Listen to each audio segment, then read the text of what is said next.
just want to ask you less about the Middle East, but where you think this emerging philosophical and ideological difference takes the Republican Party. Do you think this is going to be a deepening rift moving forward? I think it just depends how things pan out.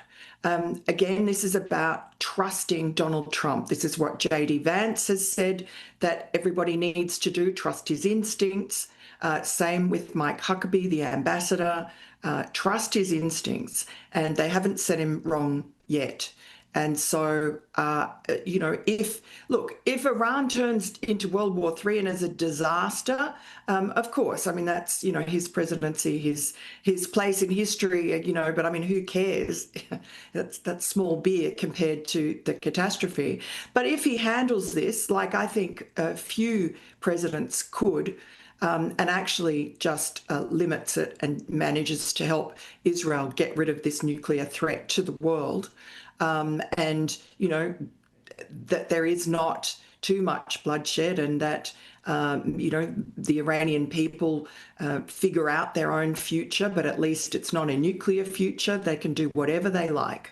But they can't have a nuclear weapon that threatens everybody in the region and ultimately all of us. Exactly. So if he manages to do that, and I think the chances are good, then I think that he is, he's already very powerful among the MAGA group and in the Republican Party. I think he will just, no one will doubt him in the future. But it's very difficult. Next few days, I wouldn't want to be him. And he does look uncharacteristically sombre and burdened by these concerns. He takes it very seriously. I just finally want to ask you about President Trump missing the meeting with Anthony Albanese. He obviously had to rush back to the Situation Room, but clearly it was a snub as well, and he must have very little regard for Albanese, and who would blame him? I mean, the Australian Prime Minister speaks with more disdain and hostility about the Trump administration than he does about China. What's your view on this? Look, I honestly don't think that he gives Anthony Albanese a second thought. The reason he came back was because of Iran. It certainly wasn't to snub Anthony Albanese. I don't think he cares less about him.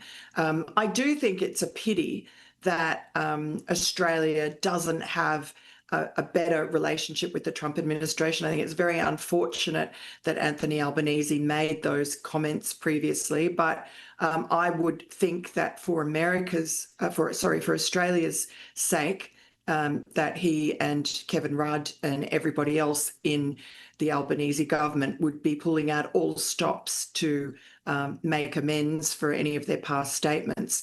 It honestly isn't something that's brought up. And I do think that Joe Hockey did a great job as ambassador. He really cultivated Donald Trump, played golf with him, played golf with his cabinet members, played golf with his chief of staff even. And there were a couple of really hairy moments for Australia that could have hurt Australia.